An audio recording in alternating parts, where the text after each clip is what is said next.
नमस्कार, आरोग्य मंत्रा शो में आप सभी का स्वागत है। आज नागपुर से सुप्रसिद्ध ICU specialist doctor Amol Kokas sir हमारे साथ हैं। आइए जानते हैं सेप्सिस के विषय में आरोग्य मंत्रा में। नमस्कार सर। नमस्कार। सर, अगर हम सेप्सिस के विषय में जानना चाहें तो एक आम भाषा में आम पब्लिक के लिए सेप्सिस क्या होता है? जब कोई भी इन्फेक्शन होता है बॉडी में, तो हमारी एक रोग प्रतिकार शक्ति होती है जो इन्फेक्शन कंट्रोल करती है। लेकिन कभी कभी क्या होता है कि इन्फेक्शन कंट्रोल करते करते जो रोग प्रतिकार शक्ति का काम है वो थोड़ा ज़्यादा हो जाता है, जो प्रॉपर कंट्रोल में नहीं रह पाता। तो ऐसे में वो हमारे ही ऑर्गन्स को डैमेज करने लगती है। तो इस तरीके से अगर किसी भी ऑर्गन में डैमेज हो रहा है तो उसे हम सेप्सिस कहते हैं। इन जनरल भाषा में जैसे एक लेवल से ज़्यादा अगर इन्फेक्शन हो गया है तो उसे सेप्सिस कहा जाता है। बट सिर्फ इन्फेक्शन नहीं, बल्कि हमारा जो इम्यून सिस्टम है वो भी उसके लिए रिस्पॉन्सिबल होता है, और उसके वजह से भी हमारे बॉडी में जो ऑर्गन्स हैं, लंग्स हो गए, किडनी, लीवर, ब्रेन, इन सब चीज़ों पे ही उसका असर होता है। तो ऐसे कंडीशन में जब एक लेवल से ज़्यादा प्रॉब्लम्स होती है तो उसे हम सेप्सिस कहते हैं। सर, ये तो था हमने जाना कि सेप्सिस क्या होता है। सर, अगर सेप्सिस के विषय में और जानना चाहे तो सेप्सिस ये विषय जानना क्यों ज़रूरी है? एक आम पब्लिक ने, आम व्यक्ति ने जानना क्यों ज़रूरी है? जी बिल्कुल, ये बहुत ही अच्छा सवाल है। नॉर्मली भी जैसे सब लोगों को पता होता है हार्ट अटैक के बारे में या ब्रेन स्ट्रोक के बारे में, पैरालिसिस के बारे में, बट सेप्सिस के बारे में ज़्यादा लोगों को मालूम नहीं रहता है। तो ये जानना इसलिए ज़रूरी है कि आज तक चाहे जितने भी कंट्रीज़ हो, पूरे ऑल ओवर वर्ल्ड में जो भी पेशेंट सेप्सिस के साथ एडमिट होते हैं, ख़ास करके जो आईसीयू में एडमिट होते हैं, तो उसमें 40 से 50% लोग, इतनी ज़्यादा उसमें मॉर्टेलिटी है, मतलब इतने ज़्यादा लोग बच नहीं पाते। सारे जो भी अभी तक के रिसर्च है, एडवांसेस है, सारा कुछ देखते हुए भी, तो जो चीज़ इतना ज़्यादा लोगों को अफेक्ट करती है और इतना ज़्यादा लोगों का हानि करती है, उसके बारे में इन जनरल भी जानना ज़रूरी है। और ये सेप्सिस जो है, इसके लिए अलग से वर्ल्ड का फोरम भी है जो कि उसका अवेयरनेस बढ़ाते हैं। इंडिया में भी अलग अलग बहुत सारी चीज़ें हैं जो कि इसका अवेयरनेस बढ़ा रही है। तो हमें लगता है कि इसके बारे में जानना इसलिए भी ज़रूरी है कि हम इससे पहले ही रोक पाए। इन्फेक्शन जो बॉडी में होता है वो कहाँ रोकना चाहिए, उसके क्या अलग अलग चीज़ें से आप समझ सकते हो कि आपको इन्फेक्शन हो रहा है जो बढ़ रहा है।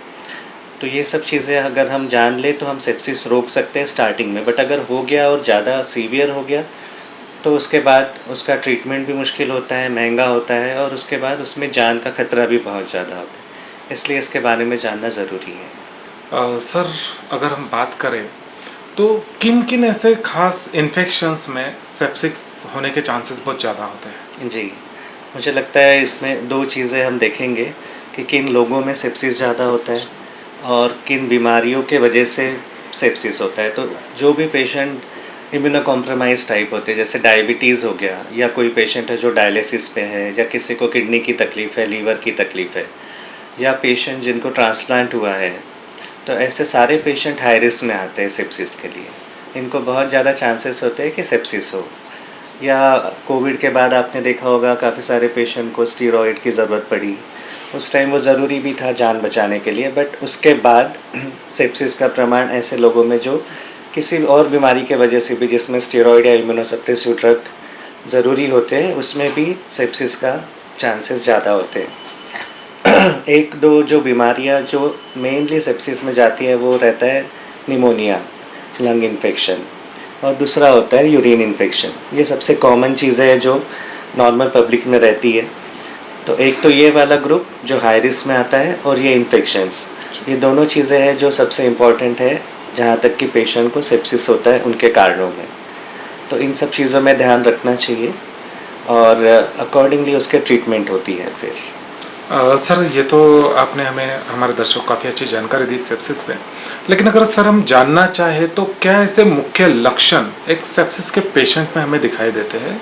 जी बिल्कुल, लक्षण जानना और पहचानना स्टार्टिंग में ही ज़रूरी है। तो मुझे लगता है ये वाला पॉइंट सबसे इम्पॉर्टेंट है कि अपन कैसे पहले ही तैयार रहे कि हम पेशेंट सेप्सिस में जा रहा है, या जो लोग देख रहे हैं उनको ये समझ जाए कि हाँ उनका इन्फेक्शन बढ़ रहा है। अब जब भी कोई इन्फेक्शन होता है तो आपको उसका, जैसे बुखार आया और उसके बाद कहीं चोट लगी है तो वहाँ पे इन्फेक्शन में लाल हो गया, तो इन चीज़ों का ध्यान देना है। या किसी को बुखार 2 दिन 48 घंटे से ज़्यादा चल रहा है, उसके साथ उसको घबराहट हो रही है, चक्कर आ रहे हैं, उठने में तकलीफ़ हो रही है, खाना नहीं खाना हो रहा है, उल्टियाँ हो रही है, तो ये लक्षण है कि आपका इन्फेक्शन बढ़ रहा है और आप सेप्सिस की तरफ जा रहे हो।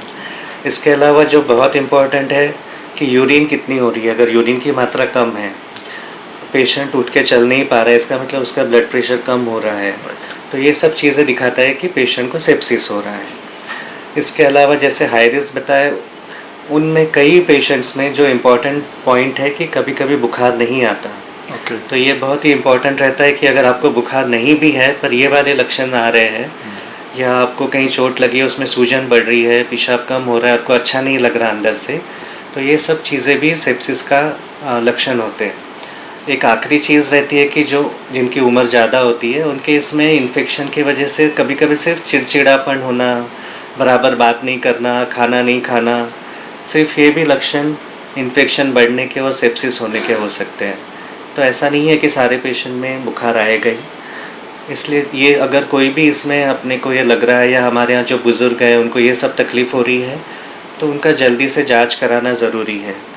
और वो बुज़ुर्ग और बच्चे और जिनको डायबिटीज़ है और ये सारी बीमारियाँ जो अपन ने पहले ही डिस्कस की, उनमें ख़ास करके आपको बहुत ही ध्यान रखना ज़रूरी है। सर, हमारा देश आर्थिक रूप से देखें तो काफ़ी कमज़ोर माना जाता है। तो हमारे देश में ये अक्सर देखा जाता है कि कोई चोट लग जाए तो निग्लिजेंस हमेशा देखा जाता है कि ठीक है, हॉस्पिटल नहीं जाना है, बाद में उसमें इन्फेक्शन हो जाता है और वो इन्फेक्शन सेप्सिस में जी। तब्दील हो जाता है। तो क्या ऐसे मुख्य, अगर हम निदान संबंध में बात करते हैं, तो क्या ऐसे निदान हो पाता है कि हाँ, ये व्यक्ति को सेप्सिस हो चुका है? हाँ, मतलब एक तो आपको ये सब लक्षण समझ में आएंगे।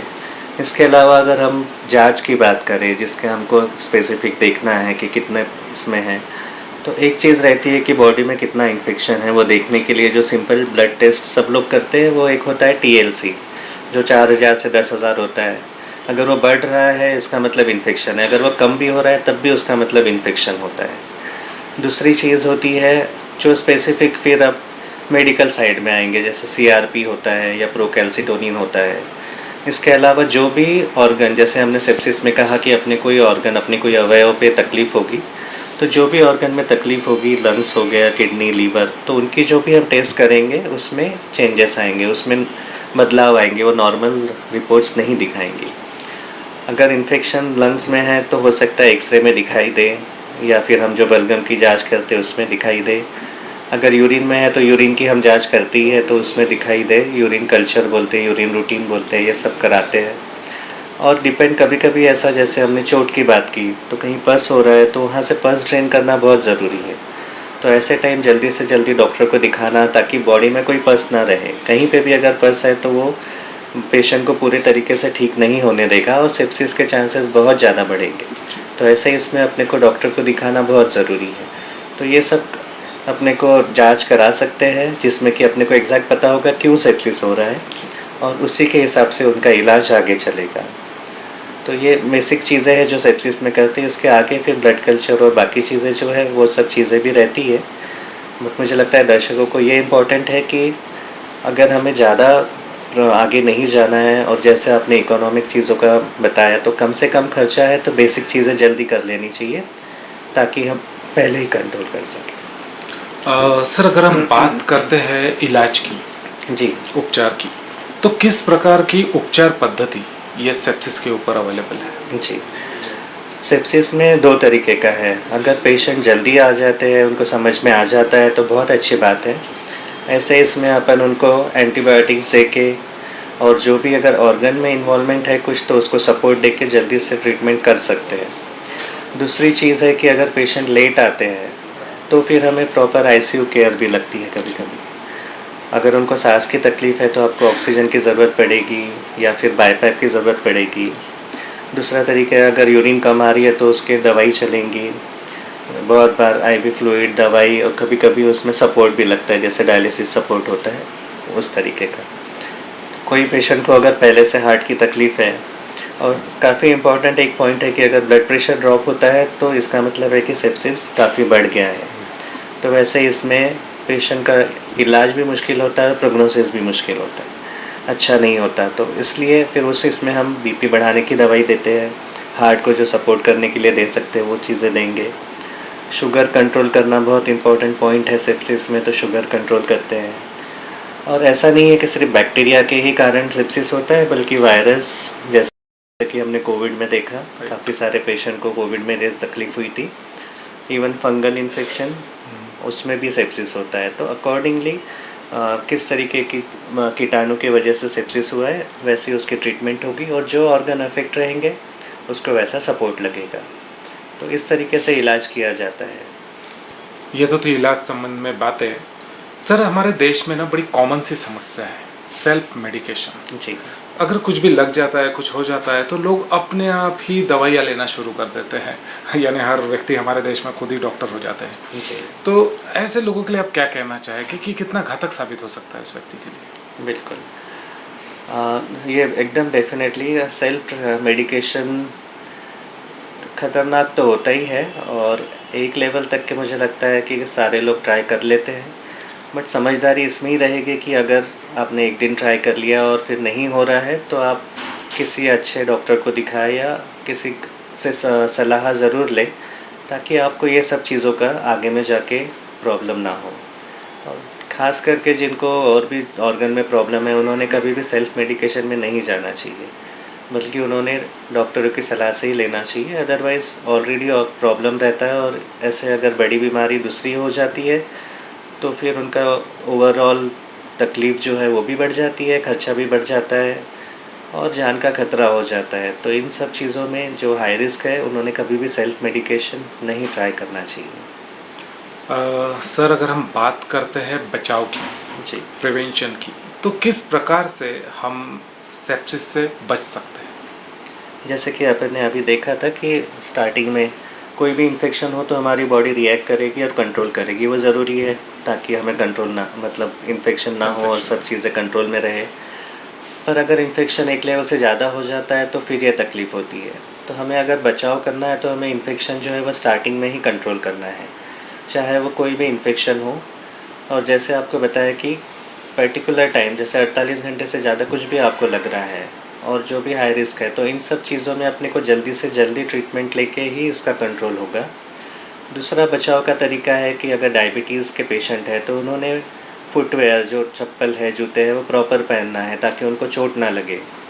कई बार देखा जाता है कि उनको पता ही नहीं चलता चोट लग गई, सूजन आ गई, और वो सेप्सिस हो जाता है। तो ऐसे में जो सिंपल तरीका है, हमारे जो बुज़ुर्ग लोग होते हैं वो अवॉइड करें बहुत ज़्यादा गर्दी में जाना, ताकि इन्फेक्शन ना हो। टाइम टू टाइम गवर्नमेंट बताते रहते हैं, कोविड प्रोटोकॉल्स आते रहते हैं, ऐसे कोई भी बीमारी होती है तो उसके प्रोटोकॉल्स गवर्नमेंट जारी करते रहती है, तो वो फॉलो करना ज़रूरी है ताकि हम बच सके।